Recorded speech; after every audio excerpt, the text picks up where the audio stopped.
హల్లెలూయా. మీ అందున్న క్రీస్తు మహిమ నిరీక్షణ. నిరీక్షణ ఏంటి? హోప్. అంటే ఇంకా ఆశ ఉంది నాకు, అందుకనే నేను ఉరేసుకోను, అందుకనే నేను ఆత్మహత్య చేసుకోను. ఎందుకు? నాలో ఉన్న క్రీస్తు నాకు ఇంకా బ్రతికే ఉన్నాడు కాబట్టి. నీలో ఉన్న క్రీస్తు చనిపోలేదు.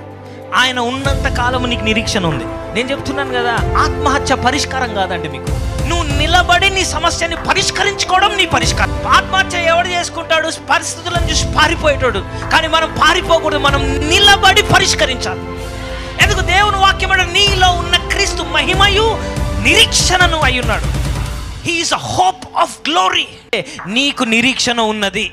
ఎవరు ఏమి చెప్పారో నాకు తెలియదు, అయినా ఇంకను నీకు నిరీక్షణ ఉన్నది. డాక్టర్లు నీకు 24 గంటలు ఇచ్చి ఉండొచ్చు, అయినను నీకు నిరీక్షణ ఉన్నది. Suicide is not the solution. I rebuke every spirit of suicide in Jesus. ఆత్మహత్య తలంపు యేసు నామములో నేను విరగొడుతున్నాను.